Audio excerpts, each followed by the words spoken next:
So we have this cantilever beam, and we're going to calculate all the bending moments and afterwards plot the bending moment diagram.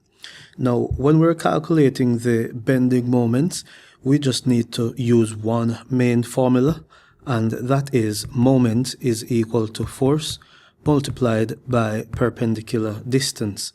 Now, in this instance, because it's a cantilever beam, we have only one fixed end, and that's the end right here that I've pointed to in blue. And what we're going to do is to just find the reaction for that end, which is going to be quite straightforward. So to do that, we'll just say the force is going upward should be equal to the forces going downward.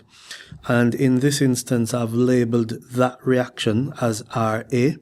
So RA is going to be going upward, and what's going downwards is that 200 newtons, plus we have 40 newtons as the UDL, and its span across that 5 meters.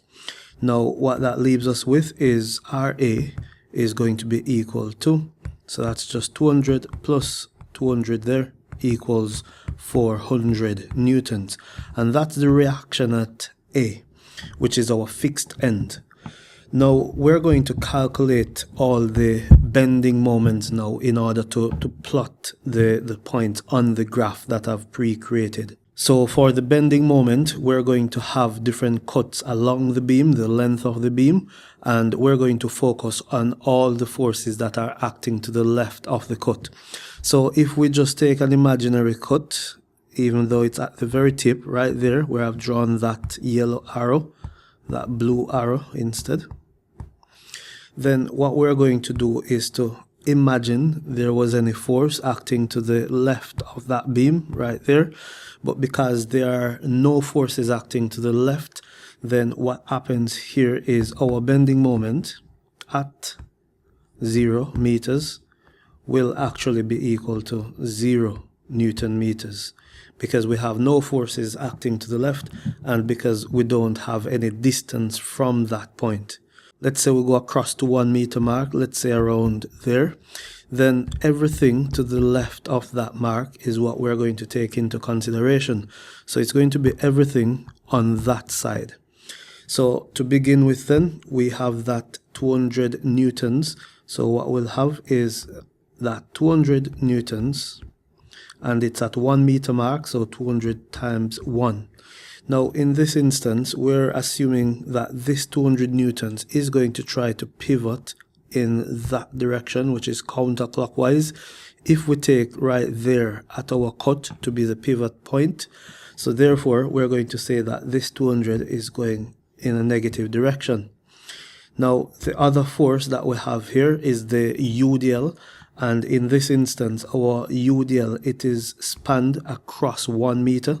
So we're going to simply say 40 multiplied by 1 squared and divide by 2. So that's the formula that we use to calculate the UDL bending moment. And what that will leave us with now at that 1 meter mark is that's going to be negative 220 newtons. So that's the first point there. Let's move along the length of the beam. Now, let's say we are right here, and that point is representing 2 meters, that cut along the length of the beam that I'm drawing. We are going to consider everything again to the left of that cut. So what we have to the left of that cut is the 200 newtons, and once again, we will have that bending moment acting as well. So you will see this pattern for this particular beam. So let's do that calculation now. So let's just say bending moment at, we're now at 2 meters.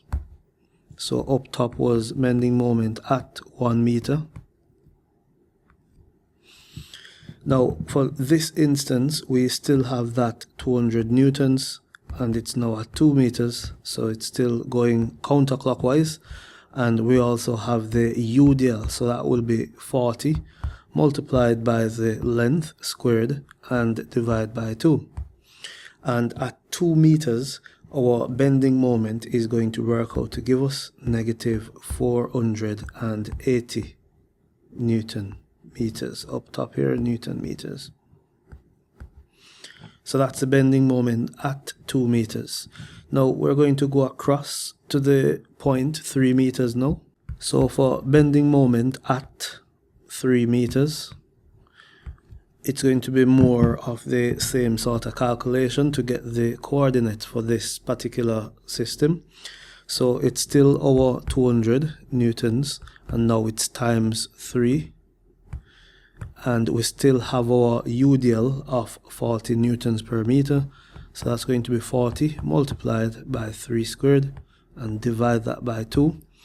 And our bending moment now at 3 meters is going to give us 780 Newton meters. And then at 4 meters again, so bending moment at 4 meters.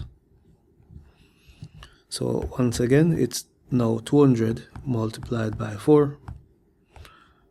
And we have our UDL again, so 40 multiplied by 4 squared and half that.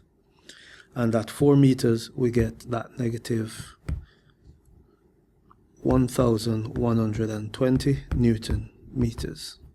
Now, finally, we're going to go at 5 meters, so that's at the very end. So for this one, our bending moment at 5 meters will end up getting, again, because it's going counterclockwise and we're taking that direction to be negative, so it's going to be negative 200 multiplied by 5 minus our UDL again, so that's 40 multiplied by 5 squared and divided by 2. So at 5 meters we get negative 1500 Newton meters. So now for our bending moment, if we take this vertical axis to represent our bending moments that we have calculated, and this horizontal axis will represent our lengths along the beam. And of course right here at this point, that was our 0 mark. And if we keep going down, this would be our negative 220 mark. Then we just kept going on down. Right here was our negative 480. Then our negative 780 and negative 1120 and negative 1500. Now all we would have to do here now is just to plot the points. And of course the section that we would consider would be the area under the curve right there. So right there would be our points of interest. Now, if you haven't watched that video on how to do the shear force diagram, then please check this next video out and I'll break that down step by step, and I'll see you in the next video.